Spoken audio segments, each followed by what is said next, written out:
السلام علیکم ناظرین، آپ دیکھ رہے ہیں سریام سی آئی ڈی نیوز اور میں ہوں فرا شاہد۔ خبر شامل کرتے ہیں شیخوپورہ سے، جہاں میں رپورٹ کر رہے ہیں رانا رمضان۔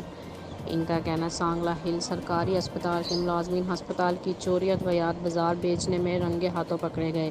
ادویات کی کل مالیت 22 لاکھ کے قریب ہے۔ یہ وہی ادویات ہیں جو ہمارے ٹیکس کے پیسے سے آتی ہیں۔ افسوس کہ غریب آدمی سرکاری اسپتال سے لینے جائے تو یہی کہتے ہیں کہ حکومت ادویات پیچھے سے ہی نہیں بھیج رہی، اور لوگ پھر حکومت کو گالیاں نکالتے ہیں۔